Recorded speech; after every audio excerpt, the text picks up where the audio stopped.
Big brother, I, Miro, volunteer to fight. Upon seeing the lively movements of the Seri reconnaissance ship, Miro bounced out again.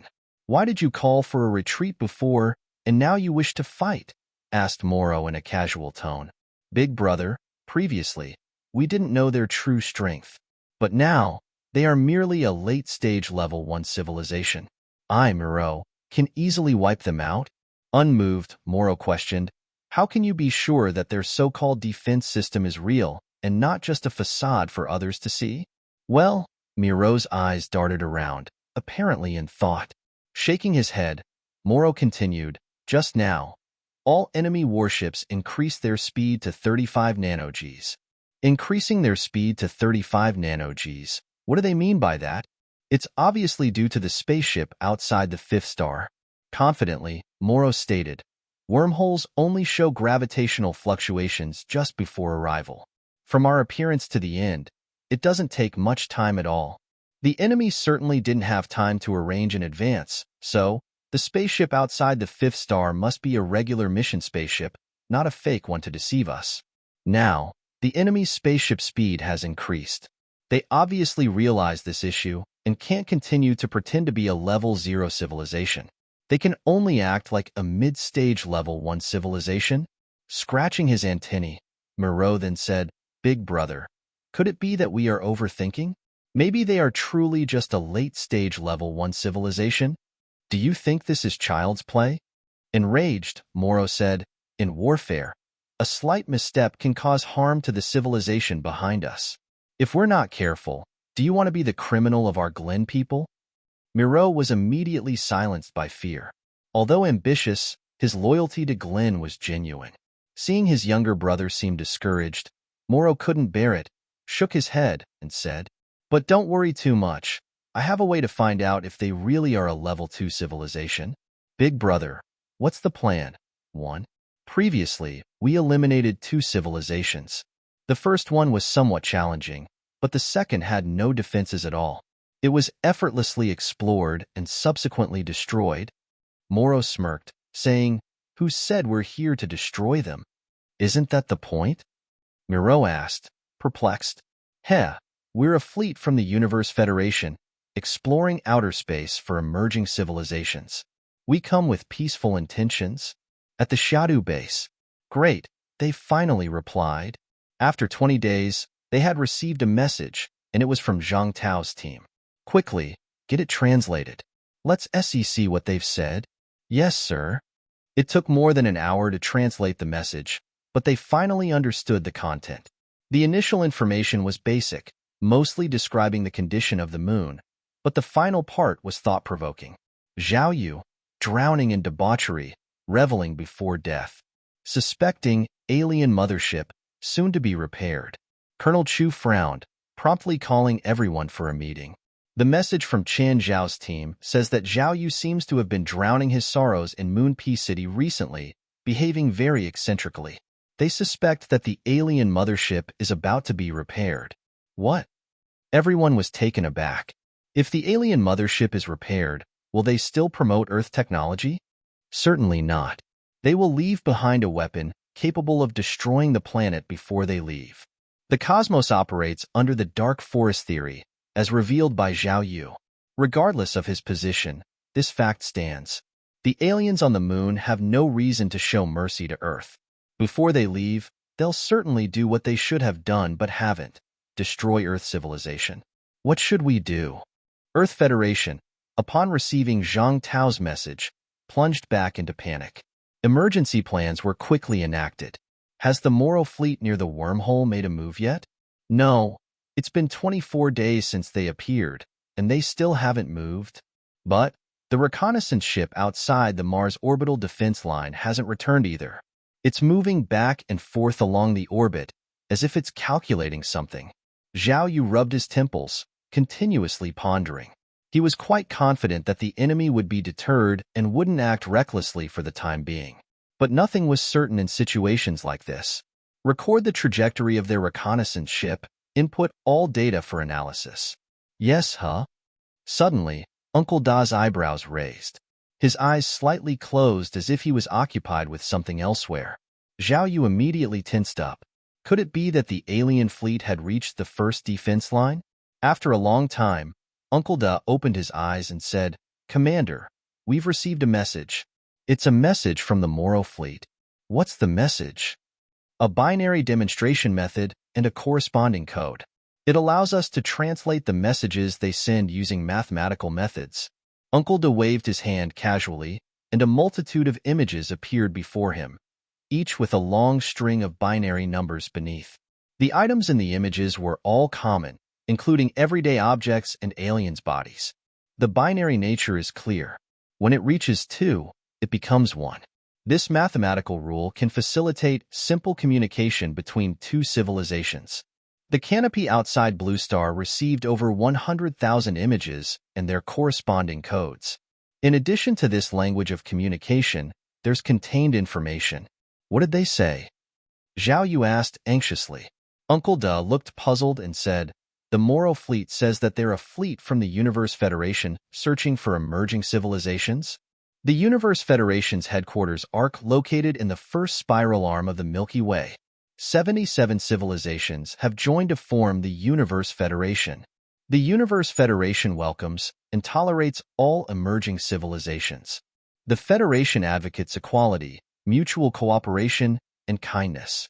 The Federation's policy towards emerging civilizations is to observe civilizations that have not yet entered the industrial age, help them avoid external and domestic disasters, and ensure their survival.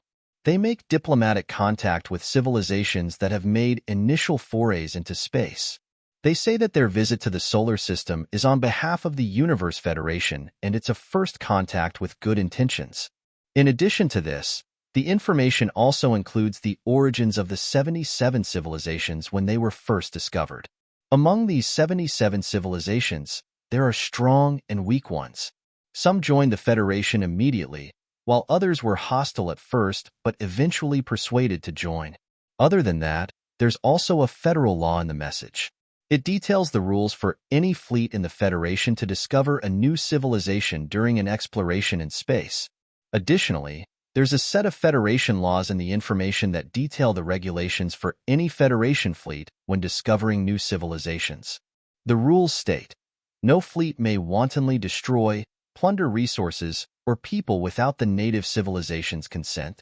No infringement of the native civilization's sovereignty, human rights, self-determination. No hiding of newly discovered civilizations is allowed. There are hundreds of regulations like these, all aimed at protecting native civilizations. Reading the last one, Uncle Da paused before saying, "They hope to send a ship for close-range communication with us." "Commander, they can't be trusted." "I know." Zhao Yu nodded. His entire knowledge came from the system, and if the system spoke of the universe adhering to the dark forest theory, then he would believe it so. This Moro fleet definitely wants to confuse us. They want to send a ship for close-range communication. Are they planning to detonate a miniature black hole on Earth with their spaceship? "Commander, how should we respond? Or should we not respond at all?" "We must respond." Zhao Yu stood up and started pacing around the command room, considering how to reply. He knew they couldn't allow the enemy ship to enter. Exposing them and breaking the facade was also not an option. If the enemy was provoked and decided to attack directly, he wouldn't be able to withstand it. The best strategy for now was to keep stalling and try to bluff them. Near Pluto, "Big Brother, can they believe what we are doing?" "It doesn't matter if they believe it or not. The important thing is whether they can see the true face of the universe." "Aren't you talking about neutrinos?" "Exactly." Moro nodded. "Before reaching a Type 2 civilization, we were always imagining whether there was a federation of civilizations in the universe. It wasn't until we were truly able to observe and interpret the information in the neutrinos that we realized the state between various civilizations in the universe was one of life and death struggle. The dark forest theory certainly started when someone fired the first shot, causing everyone to feel threatened. The timing of the Glen civilization reaching a Type 2 civilization was quite late in the nearly 20 billion-year scale of the universe. By the time they observed the information carried by the neutrinos, the dark forest theory of the universe had long been established. Just from observing the civilizations destroyed by other civilizations in the neutrinos, They counted more than 10,000. Being able to observe neutrinos and extract the information contained within is an important sign of a Type 2 civilization. If they don't know the truth of the universe, don't know the dark forest theory of the universe, then they must be a civilization below Type 2. Miro scratched his head intelligently for once and said, "Big brother, what if they can observe neutrinos and know the dark forest theory, but pretend not to know?" That's why, in the end, I mentioned that I am willing to send a harmless small warship to their planet for negotiation and communication. Moro confidently smiled. Like neutrinos, particle black hole technology is a hallmark of a Type 2 civilization. If they are a Type 2 civilization, they will certainly not dare to let us go to their home planet. I see. Miro, brimming with excitement, said, "So we just wait for their reply to know their actual strength." No. Moro shook his head. They might not respond at all. However, if they don't respond, it's even better. I have other ways to find out if they are a level 2 civilization or not. In outer space near the Earth, a robot was inspecting the sky curtain and laser defense system. When the signal from Moro's fleet came, a chip at the bottom of the robot flickered for a moment, then quickly disappeared. Moonbase. We belong to the Huaxia Universe Federation. The Huaxia Universe Federation is composed of 19 civilizations. We are one of them, known as the Pangu Civilization. We haven't heard of the Universe Federation to which you belong, but we welcome all guests, and we are willing to engage in peaceful communication with you. We have contacted the Huaxia Universe Federation and informed them about your visit. However, due to the laws of the Huaxia Universe Federation, we cannot invite you to our home planet for the time being. As an apology, we are willing to send a peace envoy ship with the highest ceremony to Pluto for communication. After finishing, Zhao Yu added, "Also include the names of the 8 planets in the solar system." "Good." Uncle Da nodded, then asked, "Where should we choose the positions of the other 18 civilizations?" "We don't need to mention that. If the Moro fleet knows more than them and happens to have been to the star system they mention, that would be embarrassing. But what if they don't believe that we are from the Huaxia Cosmic Federation?" "That's not important." Zhao Yu shook his head. "I'm not trying to bluff in the name of the Huaxia Cosmic Federation. Their goal is to test whether we would let their warship come to our home planet. Particle black hole technology is a symbol of a level 2 civilization. They probably want to use this opportunity to test whether we are a level 2 civilization or not." At this point, Zhao Yu felt relieved. Thank goodness he had spent 10,000 technology points to exchange for the technology tree of the Moro battleship earlier. Otherwise, if they rashly let the opponent's spaceship come, Blue Star might be destroyed, and their true strength would be exposed. "Commander, isn't it a bit rash to mention sending an envoy ship to Pluto in the message?" Uncle Da expressed his concern. "What if they really let our warship go over there?" "No, they won't." Zhao Yu shook his head. "They wouldn't dare to bet whether we have a particle black hole on our ship. This is the real bluff. We can take advantage of their probe to make them think that we are a level 2 civilization. Also, we can—" Zhao Yu paused, frowned, thought for a moment, shook his head, and did not continue. He had originally planned to do a few more specious actions to scare the other party, but he was afraid that it would backfire, so he decided to play safe.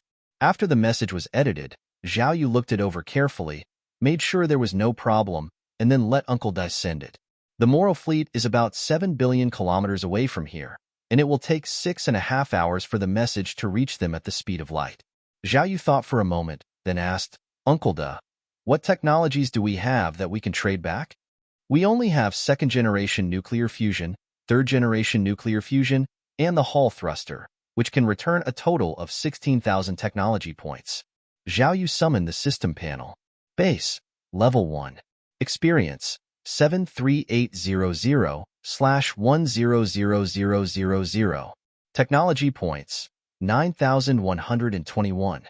After looking at the remaining technology points, he realized that he had an excess of 8,500 technology points from last time, and over the past 20 days, it had naturally increased by more than 600 points. If he trades those 3 technological products, he would have 25,121 technology points. Using all these technology points would push the experience value to 98,921 points. It only needs 1079 more points to level up. According to the natural growth rate of technology points, it will take another 44 days to level up. Then trade. Zhao Yu continued, after the trade, I will have about 25,000 technology points. Are there any things that need to be exchanged? The mothership can be exchanged. Besides that, many life science technologies can be exchanged. No, I only want technologies related to war. Check again. Related to war, there is a large vacancy in life science technologies. At least it can consume 20,000 technology points. Zhao Yu nodded and let Uncle De prepare these things. He himself stood up and headed towards Yuan City, planning to first settle the trading matter. Yuan City. What's the matter?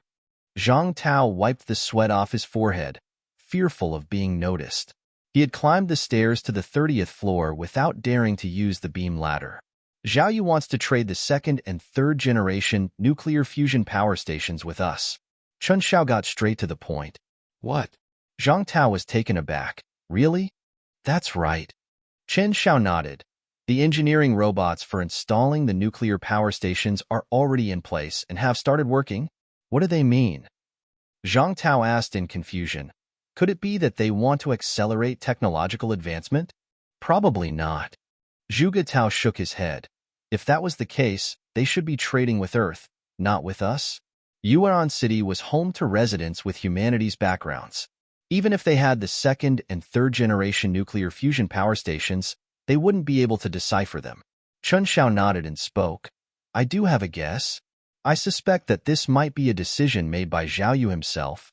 A decision made by Zhao Yu himself? That's right. Chun Xiao said with a complex expression. You've all seen Zhao Yu's behavior a few days ago, but this week, he seems to have picked himself up. I think he might want to do something before his end. Like giving us the second and third generation nuclear fusion technology and finding a way to send it back to Earth. Does he have that kind of authority? He should. In Yuan City, other than Zhao Yu, no aliens have ever appeared. Zhang Tao was overjoyed. If Zhao Yu helps, our chances of success are not small. I'll go and invite him over now. Don't be anxious. Zhuge Tao stopped him and shook his head.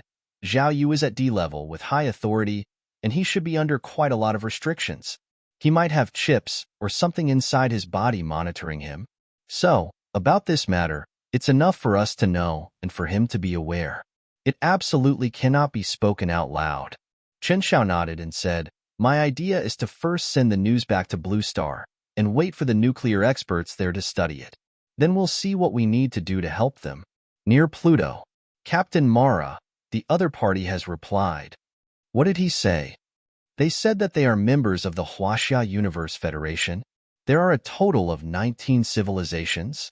As the translator relayed the message, everyone's faces grew serious.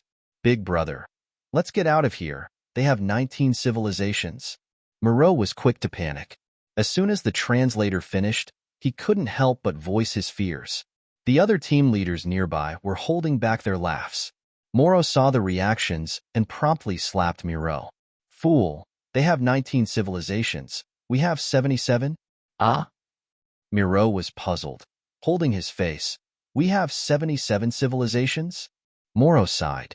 His little brother's stupidity was taxing. Originally, Miro wasn't even supposed to join this expedition, but Moro brought him along to keep him from being bullied on Tai-Star. The fact that he couldn't even comprehend this simple issue was frustrating.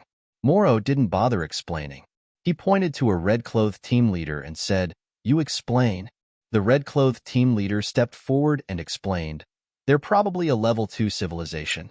They don't dare let our ships pass, but want to send theirs instead. As for their so-called Universe Federation, they're just making things up. The only question is, what stage of a level 2 civilization are they in? Or have they reached level 3? We need to figure this out in advance, otherwise, it could lead to unnecessary casualties and even endanger Tai-Star. Moro nodded and looked around. What do you all think we should do? First, we can't let their ships come. We need to find a reason to reject this. Yes, and we need to find a way to test them further. I have an idea. There are 8 planets in this star system. We could blow up a few and watch their reactions? No, that's not right. If we destroy a planet, the ripple in space-time will alert other civilizations. Destroying planets during fleet hunts was rare unless the planet hosted an intelligent civilization, then it was destroyed and left behind. Hearing the ideas around him, none of them seemed particularly useful. Moro decided to interrupt everyone and said, "Tell them our Universe Federation is a place of etiquette and it's not proper to trouble them with our visit. But meeting face-to-face for exchange and mutual growth is still possible." Moro pulled up a star map and pointed to a spot between them. "Here, let's meet them here." A meeting? Everyone was stunned. "Captain, is this appropriate? There's no precedent for this. This violates the first principle of Tai Star." Moro dismissed their concerns firmly. "This is just to test them, not to establish diplomatic relations. We need to assess their level through close contact. Who wants to go?" All the team leaders looked at each other.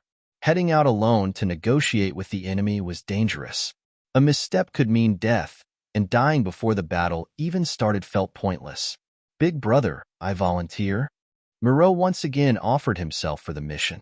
Moro felt defeated. His third eye scanned the team leaders. Seeing them all deep in thought and avoiding his gaze, he reassured them. "This mission won't be dangerous. We're only sending one warship, they'll do the same. Whoever is willing to go will receive a third-class merit." No one answered. "Big brother, if it's not dangerous, let me go." Moro was growing tired. He pointed to his personal guard. "Seth, go with Miro?" Seth hesitated, internally cursing Miro. The pre-battle scouting mission was notoriously dangerous. They were essentially cannon fodder. But when Moro named him, he had no choice but to agree. "Good, both of you go prepare." Moro hesitated for a moment, then added, "Take a shuttle." Seth was relieved and hurriedly pulled Miro, who still wanted to talk, away. After they left, Moro pulled up the star map again. Near Jupiter, dozens of ships were slowly cruising. After 20-something days, they had only traveled about 600,000 kilometers. These ships have been here before we arrived. The level of technology they contain represents their true capabilities. Now, I plan to send a reconnaissance ship to investigate. Who's willing to go? Again, no one answered. He knew what they were thinking. It wasn't that they feared death, but that they didn't want to die for something so insignificant. To them, dying in a crucial battle was an honor. But dying during reconnaissance was pointless. Moro shook his head and pointed to someone.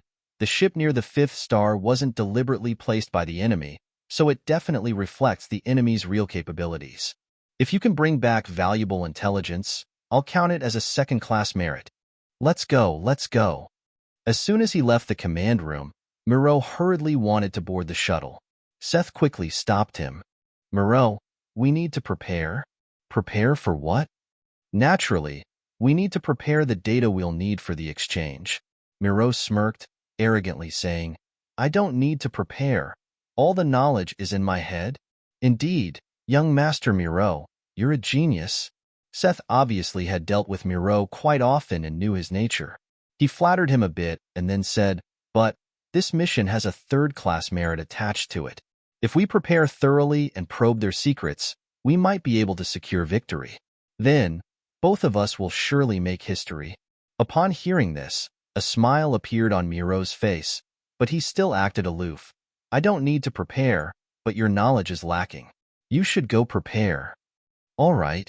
Seth didn't argue and quickly headed to the information center to search for various types of data for backup. "You're taking the theory of particle black holes? You have everything here?" Miro looked incredulous, his face filled with disdain. Seth just smiled, admitting he didn't know much, and continued organizing the data. He wasn't afraid of Miro stealing the credit. Everyone knew Mi Luo's capability, including Moro. The data Seth prepared fell into 2 categories. One was theoretical and practical information about current advanced technology. The other was scientific conjecture, unapplied in reality but potentially achievable in the future. In addition to probing the enemy's capabilities, he also needed to find ways to conceal their own. They spent a full hour in the information center and, after copying a massive amount of data, they finally boarded the shuttle and departed. Moonbase. They want to meet us on Ganymede? Zhao Yu was shocked. He didn't expect the other side to make such a request. Yes, it's precisely midway, 3.5 billion kilometers from both of us. Uncle Da asked, Commander, should we reject it? Zhao Yu didn't respond immediately, meticulously considering how to react. Every choice he made now was linked to whether the two sides would go to war. They want to meet, and the purpose is not to exchange, but definitely to probe our strength. If we refuse, they will surely find other ways to probe us, even potentially resorting to direct fire. As Zhao Yu thought, it was better to delay any conflict through diplomatic means, as every moment gained was advantageous for them. If we agree, how will they try to probe us? Uncle Da thought for a moment, then said, after the meeting, both sides will likely display their warships and weapon systems. That won't work. Zhao Yu stroked his chin, then said, we must mix truth and falsehood to keep them guessing. Our first two probes may have given them the impression we are also a level 2 civilization, but on the surface, we can still pretend not to be a level 2 civilization. After a moment of deliberation, Zhao Yu spoke up, how long would it take our spaceship to reach Titan if we travel at a speed of 135 Mach? 882 days, came the response. Zhao Yu nodded, smiling. Let them know that our spaceship can only move so fast, and it will take some time to get there. Let's see if they can wait that long. Meeting after more than 2 years, the other party would certainly not agree. He was curious to see how they would react. Considering the current distance between the two parties, a round-trip message would take 13 hours. Zhao Yu took the opportunity to visit the base control room. He spent 1,000 tech points and unlocked the production line for the flagship. Back in the command center, he asked, Uncle Da, how much resources have we accumulated so far? We have about 30 billion Blue Moon credits worth of resources on the Moon. On Earth, we have 140 billion Blue Moon credits worth of resources. Because our spaceship speed was reduced to 10 Mach, it has been inconvenient to retrieve them. Now, let's get them back, moving at a speed of 135 Mach. All right, I'll arrange it now. Good, get on it, Zhao Yu nodded. Then he continued, you've got the data on their battleships. How does it look in the simulation? Not good. Uncle Da shook his head. I've been running simulated battles since we received the data on the Miro fleet. I've run billions of simulations, and we haven't won once. Did we learn anything? Zhao Yu asked. Yes. Uncle Da affirmed, most of the weapons on our battleships can hardly threaten them. The only things that can truly harm them, aside from our fixed laser defense system, are the escort ships with laser weapons and the destroyers equipped with railguns. Apart from that, the destroyers armed with railguns and coil guns can inflict some damage on their ships if we have enough of them. Zhao Yu frowned.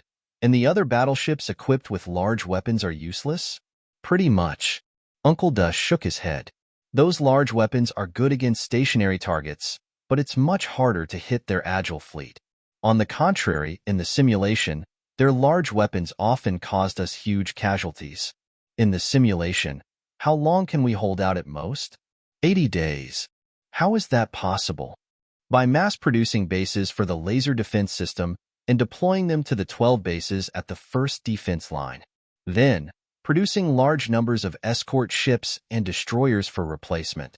This conversation allowed Zhao Yu to breathe a sigh of relief. He was worried they would be completely defenseless. Thankfully, they still had some defensive capabilities. He nodded. Proceed as you did in this simulation. Use all our resources to produce bases, destroyers, and escort ships. Once they're ready, send them directly to those 12 military bases. Suddenly, an idea came to Zhao Yu. Can we modify our flagship to look like their flagship? Modify? Uncle Da squinted, calculating for a moment before saying, we can modify it, but after modification, the propulsion system will be significantly reduced. Many weapon systems can't be installed, and a lot of areas will be just empty shells. That's what we want, empty shells. Zhao Yu said, create a flagship according to their model, at a 1/10 scale. Once it's ready, keep it at the base and don't leave the moon. I have a plan for it. With gravitational wave detection, large celestial bodies can often hide small bodies attached to them. As long as it doesn't leave the moon, the other party won't detect it. Zhao Yu handled a few more things, and the 13 hours passed quickly. The Moro Fleet's message was again received by Blue Star Skydome. After translating, Uncle De reported, "Commander, they have changed the meeting location." "Where to?" "They suggest a location near the reconnaissance ship they sent earlier, about 55 million kilometers outside our first defense line. At our spaceship speed of 135 Mach, both parties could meet there on the 25th day. 25 days, just enough to accumulate the tech points needed to upgrade to level 2. Zhao Yu contemplated for a moment, then spoke. "Agree to their terms? Tell them we will meet them there." Uncle De nodded, then asked, "Commander, who do you think should represent us in this meeting?" This meeting was undoubtedly a crucial test from the other side. It wouldn't be appropriate to send an android. "I will go myself." "No way." Uncle De interjected urgently. "Commander, let me go instead. I can project you throughout the process. It's the same thing." "It won't work. The meeting place is about 120 million kilometers from here. Communication delay will be at least 400 seconds. Zhao Yu shook his head. 7 minutes one way, 14 minutes round trip. Such a long delay in response could easily cause complications.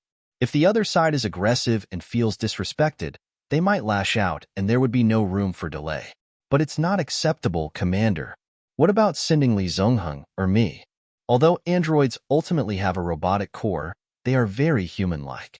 But they are not human, and there might be misunderstandings in communication with intelligent life, potentially leading to a conflict. No more persuasion.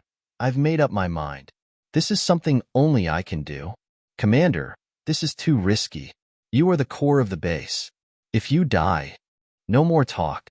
If I don't go this time, my death is just delayed a few days. If I do go, I might be able to buy us some more time." Given the gravity of the situation, Zhao Yu didn't trust anyone else to handle this. He felt at ease only if he went personally. As he said, if he wasn't willing to take this small risk, he would meet his end sooner or later. "Commander, let me go with you." "No, you need to stay at the base. The projection can accompany me." Despite Uncle Da's repeated attempts to persuade him, his efforts were futile. He could only start preparing the materials needed for the meeting. Instead of seeking out professional resources, Zhao Yu copied all the science fiction novels from Earth, planning to read them on the journey. He had some ideas about how to negotiate at this meeting and was confident he could keep the enemy stable. Otherwise, he wouldn't risk his life. Zhao Yu was accustomed to making quick decisions and moving swiftly. It took him only 1 hour to make up his mind and prepare. He then boarded the escort ship along with Uncle Da's projection. In the moon's repair factory, a man and a woman were moving back and forth among a group of robots, inspecting their damages. "Zhang Yixia, do you really not remember anything from Earth?" "I don't remember. According to you, I was not young 6 years ago. Maybe I even have a child on Earth." While they were talking, Zhang Tao suddenly recognized a familiar robot. It was the one that had transmitted the signal a long time ago. He quickly turned around, grabbed Zhang Yixia's shoulder, and said earnestly, "Zhang Yixia, when you are ready to get married, let me know. I will definitely marry you." Caught off guard, Zhang Yixia's face reddened instantly. She wriggled free from his grasp, said, "Annoying," and ran off. Once she was gone, Zhang Tao quickly glanced around, then hurried over to the robot.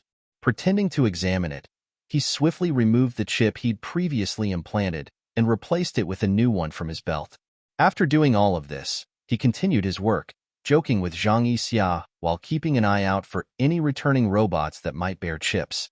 At the end of the workday, Zhang Tao rushed home, took out the chip, and started to read the information inside. Zhang Tao was stunned. He realized that the data on this chip was encrypted differently from before. The previously used key was useless. 0101. Binaries? Could it be that Earth had switched to this method of communication to avoid detection? With this thought, Zhang Tao started decoding the message. He found a clear code at the end, with a corresponding image and code. What the? Is this not worried about being discovered? Zhang Tao was puzzled. What was happening on Earth that they'd sent him a message with a clear code? Were they worried that he wouldn't understand, or did they want to ensure that the moon side could find it? Although he was confused, he kept working to translate the message. We are the Universe Federation. Universe Federation? When the first line was translated, Zhang Tao froze, disbelief flashing in his eyes. Could it be this message didn't come from Earth? Shocked, Zhang Tao continued to translate. Every translated sentence changed his expression further. When he finished, he was ecstatic and wanted to jump up and celebrate. Universe Federation, 77 civilizations, equality. Federal laws protect emerging civilizations. At the end, Zhang Tao jolted. He felt a thrill run through him. So, the universe is indeed a harmonious family. Zhang Tao glanced at the direction of the lunar base through the wall, whispering, if they find out, they might hide the existence of Earth's civilization. I must get the message back. This concerns whether Earth's civilization can join the Universe Federation. Aboard the guard ship, Zhao Yu was reading science fiction novels, looking for ideas about the future of the universe. Commander, Uncle De called out, then froze. He remained still for a full 10 seconds before moving again to report, there's movement in the Mo Luo fleet. He froze again after speaking. Zhao Yu was used to it. The guard ship he was on had moved over 3 million kilometers away from the moon, causing a delay in the transmission of information. The further they went, the greater the delay. Now, it was only a 10-second delay, but as they went further, the only way for them to communicate normally would be to pre-record video content and transmit it. After the next 10 seconds, Uncle De directly sent over a video. Commander, the Moro fleet has sent out another scout ship, heading for Jupiter. I've calculated their flight path. It seems like they're heading to our ships near Jupiter. Jupiter. Zhao Yu's brow furrowed slightly, and then he had a sudden realization. The few dozen ships near Jupiter were a ruse he had set up to trick the Mo Luo fleet. Taking advantage of the fact that they didn't know he had been warned of their arrival by the system, he had deliberately set this up. The existence of the Jupiter ships was a critical factor in making the Moro fleet suspect they were a decoy civilization. So, from the perspective of the Moro fleet, my ships near Jupiter are absolutely real and couldn't have been prearranged, so they represent the true level of my civilization. If their ship goes to Jupiter and sees my ships still using nuclear propulsion and equipped with Hall thrusters, Zhao Yu understood that when the details of the Jupiter ships were revealed, it would be time for them to go to war. How long would it take for my Jupiter ships to return to base? 10 seconds later, Uncle De shook his head and said, at their current speed of 135 Mach, it would take about 175 days to return to the moon. Even at maximum speed of 500 Mach, it would still take 57 days. The opponent's scout ship was extremely fast, needing only about 20 days to get from Pluto to Jupiter. They could catch up with their ships in 26 days. In the first 20 days or so, the Jupiter ships were returning home at a speed of 10 Mach. They didn't travel far. If they now return to Jupiter at 135 Mach, they should be able to get back in a couple of days. After considering for a moment, Zhao Yu asked, if these ships go back to Jupiter, can they hide there? We're slower than them. Once our ships enter Jupiter, there's no escaping. They'll be found sooner or later. What about self-destructing within Jupiter? According to calculations, that's not as good as hiding inside Jupiter. After some thought, Zhao Yu ordered, have those ships return to Jupiter. Their first task is to hide themselves and avoid being found. Jupiter is a gas giant, with severe electromagnetic disturbances, so hiding inside could potentially evade most detection methods. I can only hope they won't be found too soon. Why are you here again, so frequently? You might risk exposure. Atop the tower, Chen Xiao frowned as he saw the heavily perspiring Zhang Tao.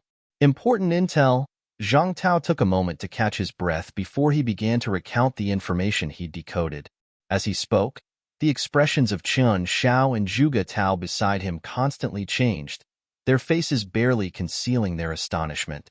The Universal Federation, they've really come to the solar system? It's true. It seems they've sent a signal to our Earth, but it was intercepted by the moon. With a relieved expression, Zhang Tao said, luckily, I've placed chips in numerous robots. That's how we got this news. Are you certain the news is true? Could the moon have fabricated it? It's likely true. The message contained a set of binary codes corresponding to several images. It was all clear. Zhang Tao shook his head. I thought about it carefully at home. The moon doesn't seem to have a reason to play such a trick on us, right? After some consideration, the two agreed with his point. It seemed that the Universal Federation had indeed arrived. Fantastic! According to the Universal Federation law, the moon's blockade of Earth is illegal. An excited Zhuge Tao said, as long as the Universal Federation learns of our true situation, Earth could be saved. But Chen Xiao was somewhat worried. I fear that the moon might stubbornly attempt to hide the truth. If they do that, Earth could be wiped out. The three glanced at each other, all feeling a sense of unease. The chip on that robot was installed 20 days ago. It can't possibly have just received the news. So many days have passed. The moon has not made this public, and no one from the Universal Federation has come. Looking at this, the moon might indeed be trying to conceal the truth. What can we do?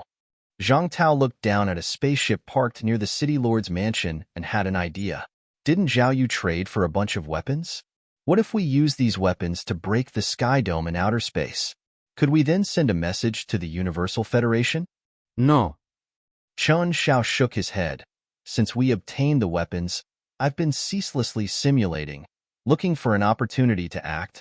He pointed at the sky dome enveloping Moon Security City and shook his head again. The extraterrestrials on the moon are always on guard against us.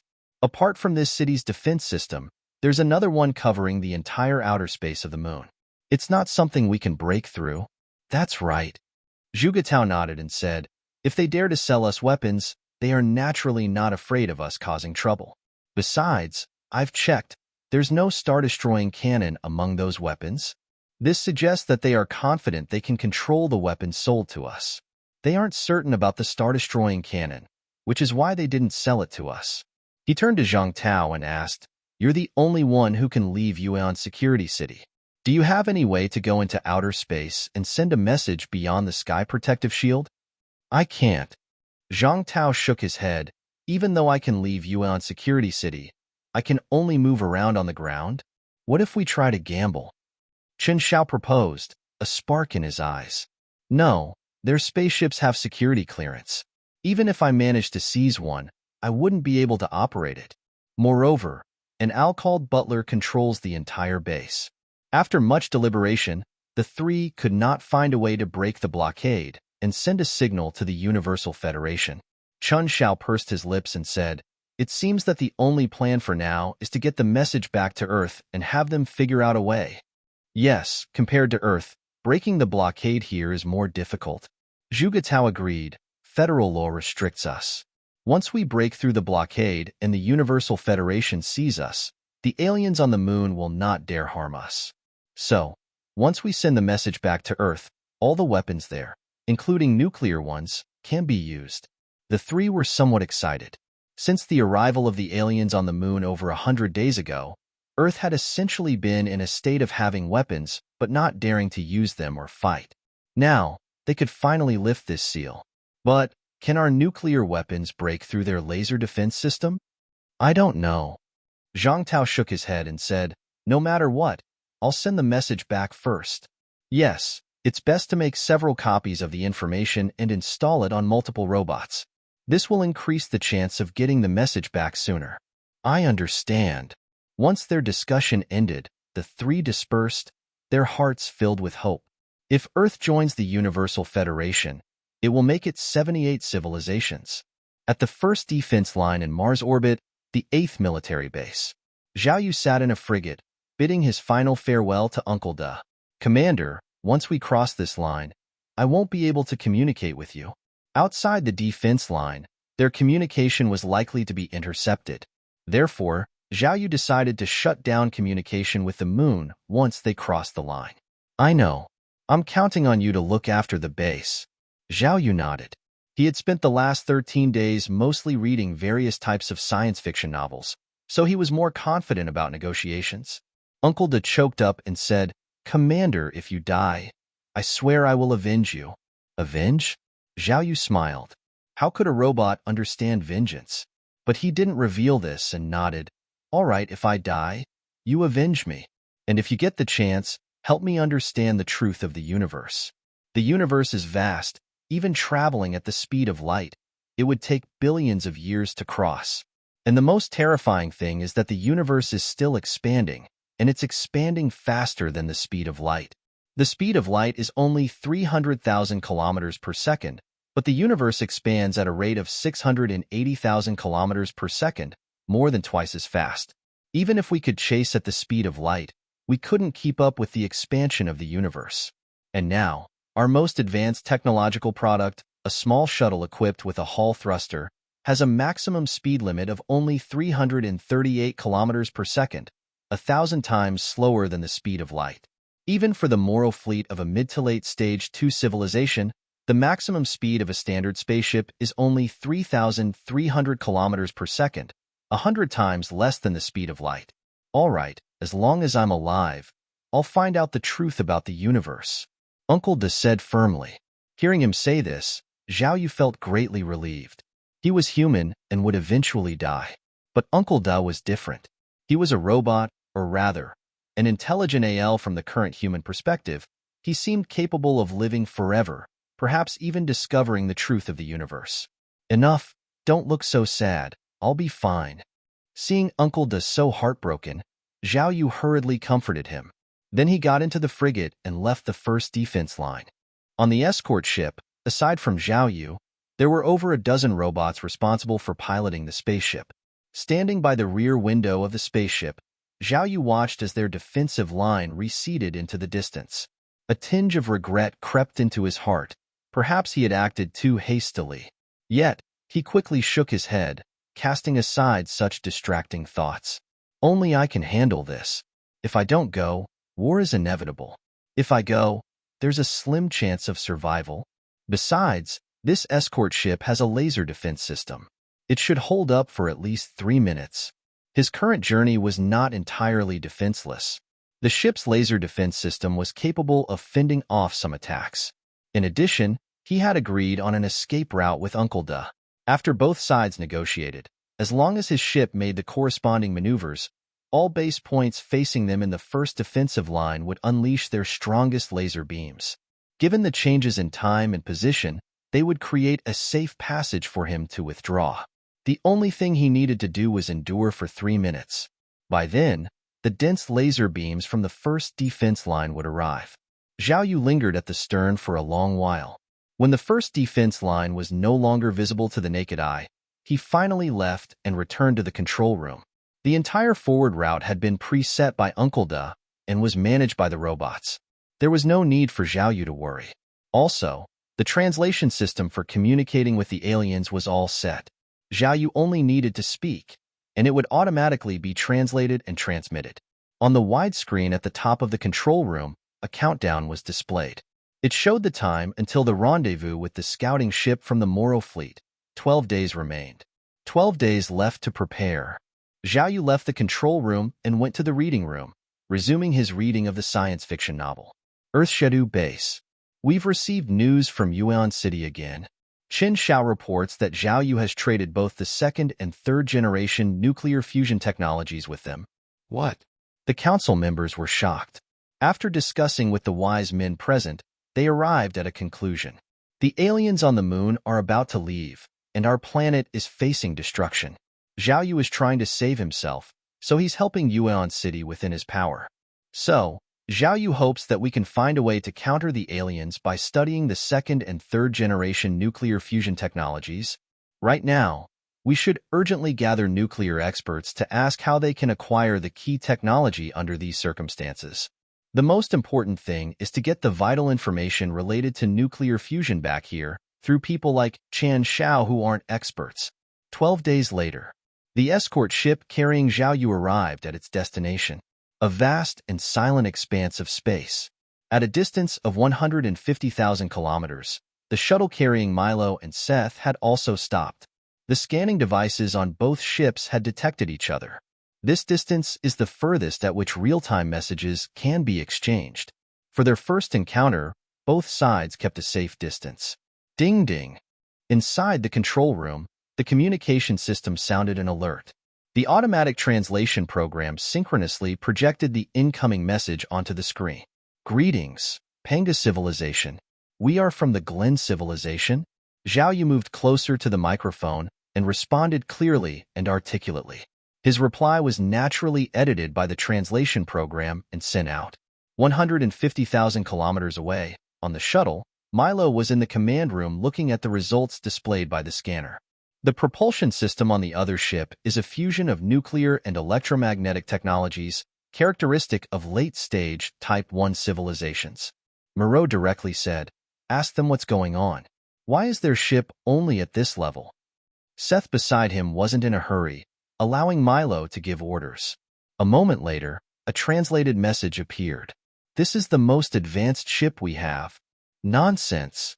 Moreau was so annoyed that he was scratching his head. They clearly have a Type 2 civilization level, but they're pretending to be Type 1. Shameless. Tell them, if they continue to pretend to be Type 1, one will fire. Stop. Seeing Moreau about to act impulsively, Seth quickly stopped him and said, "Don't bother yourself, Milo. Let me handle these small fries." With the difficulty in probing, Moreau knew he had to step aside. He murmured a few words, made himself comfortable in a chair, but kept his eyes on the scene. Seth, seeing this, came to the forefront. He took out prepared data and said, "Tell them we would like to exchange scientific and technological knowledge with them." They've agreed. After a brief introduction about particle black holes, Seth posed the first probing question. "We've discovered that virtual particles are constantly being created at the event horizon of the black hole. But particle black holes created by vacuum quantum fluctuations would annihilate immediately due to mutual attraction.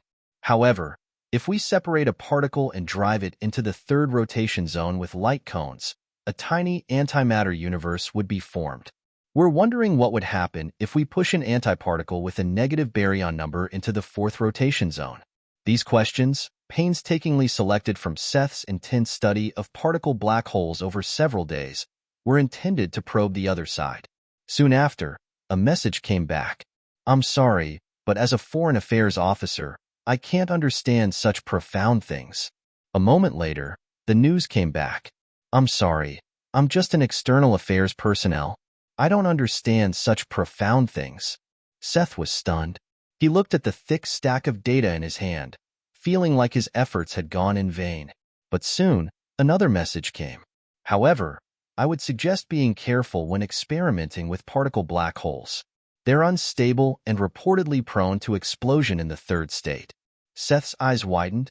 He looked at everyone excitedly and said, "Did you see that?" "What?" I asked a probing question, and sure enough, we got something. Excited, Seth continued, "Particle black holes have 4 states, and they know that the third state could explode. According to our database, to study the third state of a particle black hole, one must have a technology level of at least 2.5.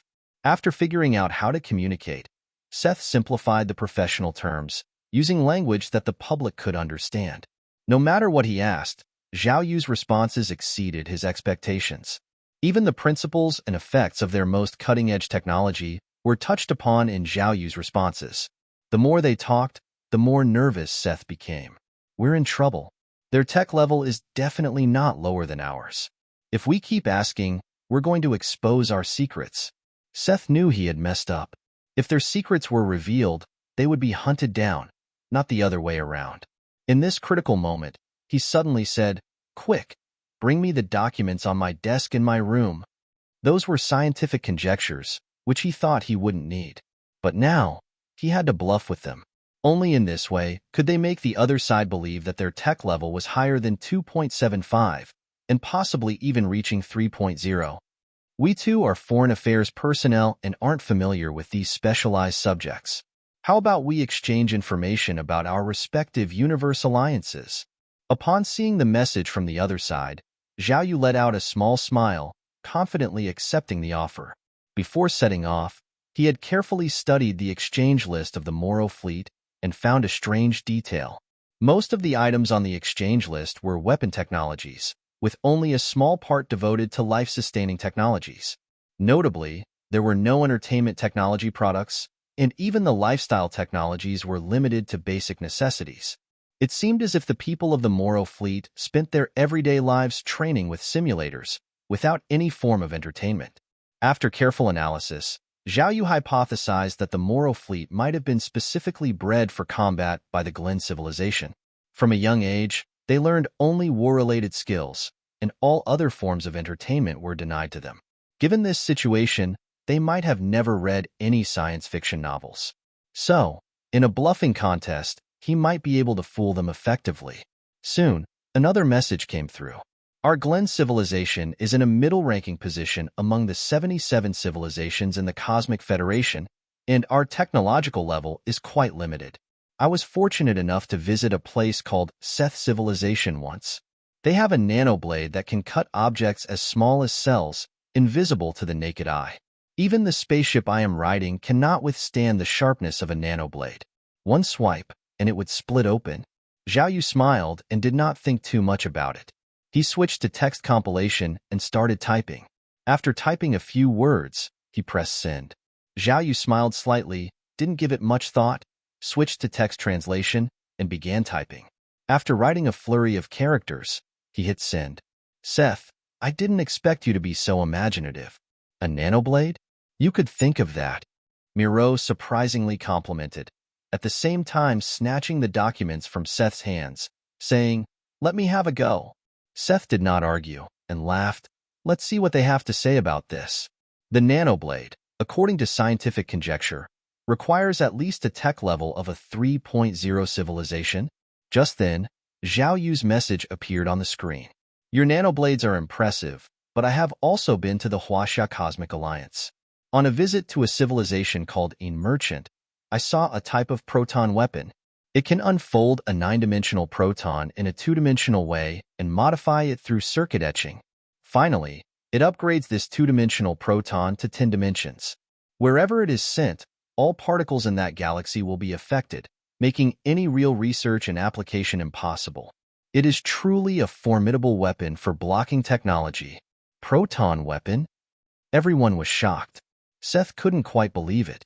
He trembled as he said, "This proton weapon, it can change dimensions, alter particles. If they were to strike us with this, our particle black hole would be useless." What's this about 10 dimensions, 9 dimensions?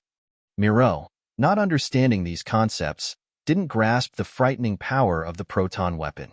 He flipped through some scientific hypotheses, picked one he could comprehend, and sent it over. On the other side, Zhao Yu received the message. We once visited a civilization called the Milo civilization.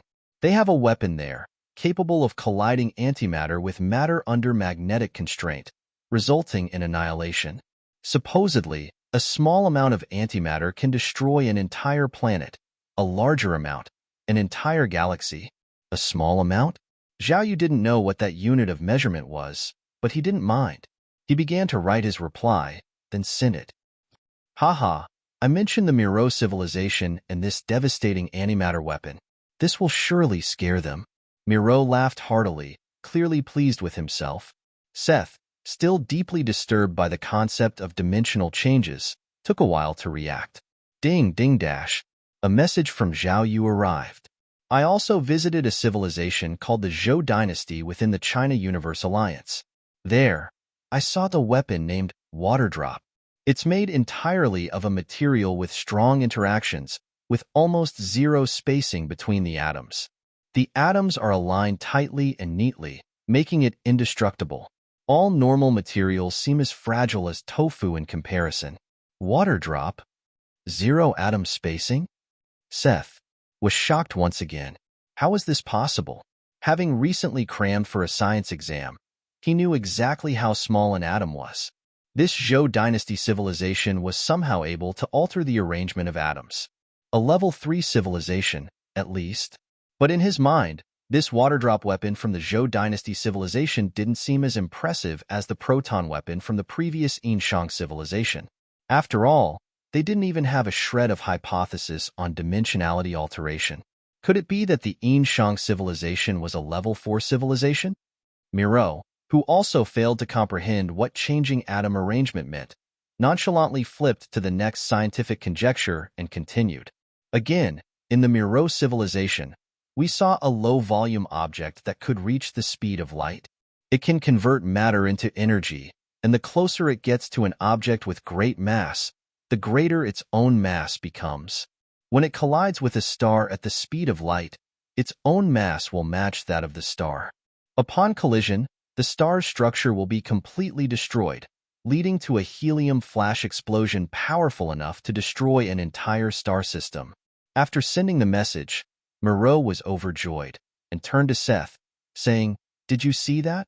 Another weapon from the Milo civilization, capable of destroying an entire star system." Seth remained silent, his face stern, staring at the screen.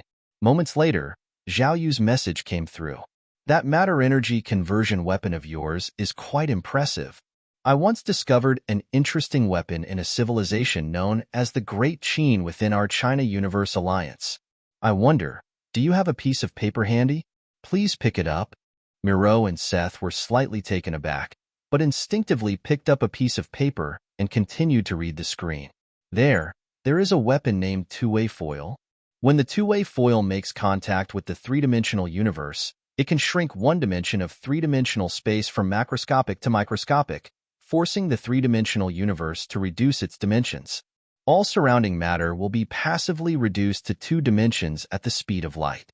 Everything in the world, whether it is the universe or living beings, will eventually collapse into a 2-dimensional universe, becoming as thin as a piece of paper. This weapon is also known as Dimension Reduction Strike. Seeing the description of the Dimension Reduction Strike on the screen, Moreau and Seth were startled, dropping the paper they were holding. Dimension reduction. This method, it couldn't possibly belong to a level 3 civilization? Seth couldn't hold back any longer, his voice shrill. Their China Universe Alliance definitely has a level 4 civilization. Run dash. Let's run.